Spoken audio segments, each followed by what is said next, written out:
안녕하십니까? 러빙타임 새벽을 여는 예수 묵상 시간입니다. 오늘의 예수 묵상 범위는 사도행전 26장 19절로 32절 말씀입니다. 오늘도 이 말씀 속에서 하루를 살아가는데 필요한 영적인 힘을 얻게 되기를 간절히 소원합니다. 먼저 본문 말씀을 읽도록 하겠습니다. 아그리빠 왕이여, 그러므로 하늘에서 보이신 것을 내가 거스르지 아니하고 먼저 다메섹과 예루살렘에 있는 사람과 유대 온 땅과 이방인에게까지 회개하고 하나님께로 돌아와서 회개에 합당한 일을 하라 전함으로 유대인들이 성전에서 나를 잡아 죽이고자 하였으나 하나님의 도우심을 받아 내가 오늘까지 서서 높고 낮은 사람 앞에서 증언하는 것은 선지자들과 모세가 반드시 되리라고 말한 것밖에 없으니 곧 그리스도가 고난을 받으실 것과 죽은 자 가운데서 먼저 다시 살아나사 이스라엘과 이방인들에게 빛을 전하시리라 함이니이다 하니라. 바울이 이같이 변명하매 베스도가 크게 소리내어 이르되 바울아 내가 미쳤도다. 내 많은 학문이 너를 미치게 한다 하니 바울이 이르되 베스도 각하여 내가 미친 것이 아니요 참되고 온전한 말을 하나이다. 왕께서는 이 일을 아시기로 내가 왕께 담대히 말하노니 이 일에 하나라도 아시지 못함이 없는 줄 믿나이다. 이 일을 한쪽 구석에서 행한 것이 아니니이다. 아그리빠 왕이여 선지자를 믿으시나이까? 믿으시는 줄 아나이다. 아그리빠가 바울에게 이르되 내가 적은 말로 나를 원하여 그리스도인이 되게 하려 하는도다. 바울이 이르되 말이 적으나 많으나 당신뿐만 아니라 오늘 내 말을 듣는 모든 사람도 다 이렇게 결박된 것 외에는 나와 같이 되기를 하나님께 원하나이다 하니라. 왕과 총독과 번이게와 그 함께 앉은 사람들이 다 일어나서 물러가 서로 말하되 이 사람은 사형이나 결박을 당할 만한 행위가 없다 하더라. 이에 아그리빠가 베스도에게 이르되 이 사람이 만일 가이사에게 상소하지 아니하였더라면 석방될 수 있을 뻔하였다 하니라. 사도행전 26장 19절로 32절 말씀입니다. 말씀 줄거리입니다. 바울은 아그리빠 왕에게 죽은 자 가운데서 부활하신 그리스도를 증거합니다. 이에 베스도는 내가 미쳤다라고 소리쳤고 아그리빠는 내가 적은 말로 나를 권하여 그리스도인이 되게 하려 하는도다 라고 말합니다. 그러나 바울은 이렇게 결박된 것 외에는 모두 자신과 같이 되기를 원한다고 대답합니다. 어제 말씀에 이어 아그리빠 왕 앞에서 바울의 변론은 계속 이어집니다. 그런데 우리는 이 바울의 변론을 듣다 보면 지금 자신의 무죄를 주장해야 하는 자리요, 어떻게 해서든 석방되도록 노력해야 하는 자리임에도 불구하고 그는 이 변론의 기회를 베스도와 아그리빠 왕에게 복음을 전하는 자리로 만들고 있다는 생각을 하게 됩니다. 그래서 아그리빠 왕은 그에게 28절에서 다음과 같이 말하는 것입니다. 아그리빠가 바울에게 이르되 내가 적은 말로 나를 권하여 그리스도인이 되게 하려 하는도다. 우리는 어떻게 하든 기회만 주어지면 내 명예를 높이고 내 물질적인 이득을 취하고 내 자신에게 이롭도록 행동하려고 합니다. 그리고 이것은 세상에서 말하는 일반적인 상식인 것입니다. 그러나 바울은 지금이 바로 자신의 생명이 좌우되는 중요한 순간이지만 자기를 구제하기 위한 구차한 변명을 하지 않고 자신에게 주어진 이 기회를 복음을 전하는 기회로 삼은 것입니다. 나야 살든 말든 잘되든 못되든 이러한 것은 그에게 상관이 없는 것입니다. 바울은 어떻게 하든지 복음을 이야기하고 하나님께서 주신 사명을 다하려고 하는 것입니다. 이처럼 자기를 재판하는 중요한 시간에 그는 담대하게 지혜롭게 분명한 복음을 전한 것입니다. 특별히 바울은 이 과정에서 왜 나는 유죄 판결도 없이 이렇게 2년 동안이나 감옥에서 지내야 하는지, 그리고 자신은 로마 시민인데 로마 시민인 나에게 어떻게 이렇게 행할 수 있는지 등 자신을 위한 항변을 하지 않은 것입니다. 그는 다만 예수 그리스도를 증거하고 자기가 예수님을 만난 것과 자신이 어떻게 해서 이렇게 복음을 전하고 있는지, 내가 전하는 복음은 무엇인지를 아그리빠 왕에게 설명하며 그를 전도하고 있었던 것입니다. 그렇다면 어떻게 해서 바울은 이러한 삶을 살 수 있었을까요? 그 해답은 19절 말씀에서 찾을 수 있습니다. 아그리빠 왕이여, 그러므로 하늘에서 보이신 것을 내가 거스르지 아니하고.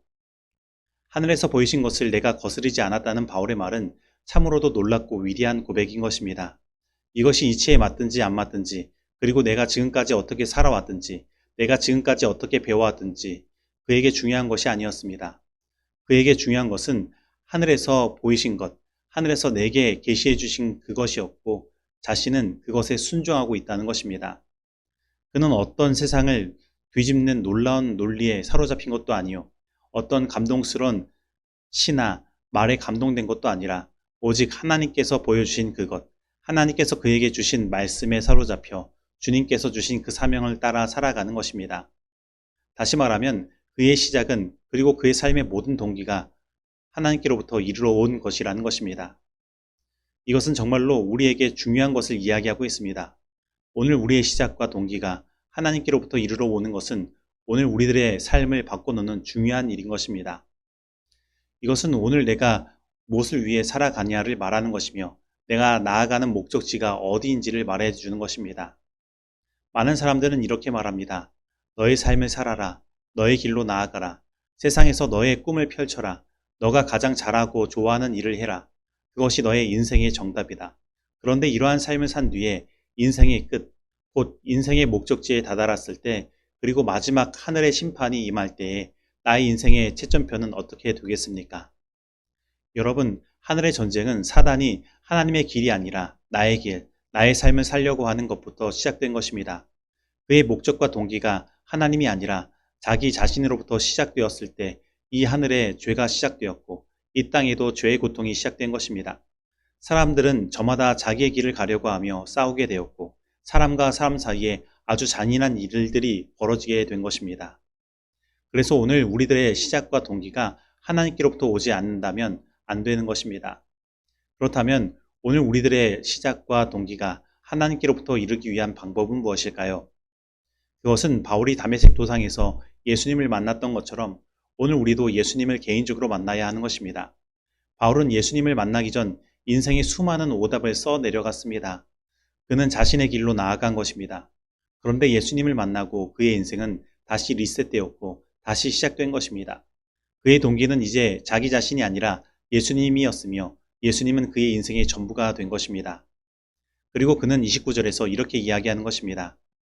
바울이 이르되 말이 적으나 많으나 당신뿐만 아니라 오늘 내 말을 듣는 모든 사람도 다 이렇게 결박된 것 외에는 나와 같이 되기를 하나님께 원하나이다 하니라.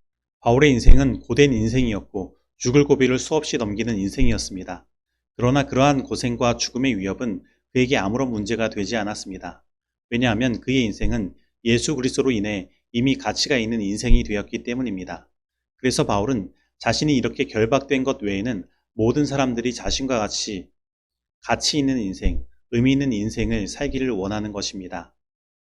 오늘 내 인생이 덧없어 보이고 지울 수만 있으면 지웠다가 다시 쓰고 싶고 다시 시작할 수 있다면 다시 시작하고 싶은 마음, 그리고 이 세상에서 가치 없이 아무런 의미 없이 살아가는 것이 아니라 가치 있고 의미 있게 살아가고 싶은 마음이 있지는 않습니까? 그렇다면 오늘 예수님을 만나시기 바랍니다. 우리가 오늘 예수님을 만난다면 우리 인생의 목적과 동기가 바뀌게 될 것입니다. 우리 인생은 다시 시작될 것입니다. 우리 인생이 가치 있고 의미 있게 바뀌게 될 것입니다. 그러나 세상은 우리를 향하여 베스도가 바울에게 미쳤다 말한 것과 같이 미쳤다고 말할 수 있습니다. 하지만 우리의 목적지는 이 세상이 아니라 하늘이기에 이 세상에서 미친 사람이 되어도 좋습니다. 우리는 이 세상에서 인공적으로 만들어 놓은 길, 아스팔트와 같은 길을 갈 필요가 없습니다. 우리의 기준은 세상의 기준과 달라야 하는 것입니다. 하나님께서 만드신 길은 차들이 쌩쌩 달리는 아스팔트와 같은 세상의 길과는 다른 길입니다. 그곳은 울퉁불퉁하고 거친 들판입니다. 하지만 아름다운 꽃은 아스팔트와 같은 곳이 아니라 바로 그 거친 들판과 같은 곳에서 피어나는 것입니다. 그러므로 오늘 예수님께 나아가게 되길 바랍니다. 예수님의 길로 걸어가게 되기를 바랍니다. 그리고 그것이 거친 들판이라 하더라도 그곳으로 나아가게 되기를 바랍니다. 그리고 그곳에서 여러분의 인생의 아름다운 꽃들을 피우게 되기를 바랍니다. 그리스도께서 생애하시던 장소들을 방문하는 것, 즉 그분이 밟으신 곳을 걸어보고 그분이 가르치시기를 좋아하시던 호숫가를 바라보고 그분의 눈이 때때로 머무르던 들과 골짜기를 바라보는 것은 큰 특권이 될 것이라고 생각하는 사람이 많다. 그러나 우리가 예수님의 발자취를 따라가기 위하여 나사렛이나 가보나움이나 베다니에 갈 필요는 없다. 우리들은 병상 곁에서나 빈곤한 오막집에서나 사람이 많이 모인 대도시의 뒷골목길에서나 인간의 마음에 위안이 필요한 곳에서는 어디서든지 예수님의 발자취를 찾을 수 있다. 지상에 계실 때에 예수님께서 행하신 것처럼 행함으로 우리는 그분의 발걸음을 따라 행할 수 있다. 시대소망 640페이지의 말씀입니다. 적용하도록 하겠습니다. 오늘 나의 시작과 동기는 무엇으로부터입니까? 나 자신입니까? 세상입니까? 아니면 예수님입니까? 오늘 나는 세상이 깔아놓은 아스팔트의 길로 나아가길 원합니까? 아니면 거친 들판과 같은 곳이라 하더라도 아름다운 꽃을 피울 수 있는 예수님의 길로 나아가길 원하고 있습니까? 오늘 나는 예수님을 증거할 수 있다고 한다면 어디든지 갈 수 있는 믿음을 가지고 있습니까? 오늘 이 말씀 속에서 내가 실천해야 할 것은 무엇입니까? 기도하시겠습니다. 하나님 아버지, 오늘 나의 시작과 동기가 예수님이 되기를 원합니다. 세상이 깔아놓은 아스팔트의 길, 자신의 인생의 안위와 성공을 위해 쌩쌩 달리는 그러한 길로 나아가 후에는 아무런 의미가 없고 가치 없는 인생을 사는 것이 아니라 울퉁불퉁하고 거친 들판이 있는 곳이라 하더라도 예수님께서 걸어가신 길, 인생의 아름다운 꽃을 피울 수 있는 길, 인생을 가치 있고 의미 있게 만드는 그 길로 나아가길 원합니다. 그리고 그러한 가치 있는 인생을 사람들에게 소개하고 예수님께로 인도하는 그러한 삶을 살기를 원합니다. 그리고 지금까지 우리들의 인생에 그림을 잘못 그렸다면 예수님의 십자가의 보혈로 지우시고 다시 예수님으로 시작하기를 원합니다. 오늘 저희들의 삶을 받아 주시옵소서. 예수님의 이름으로 기도드립니다. 아멘.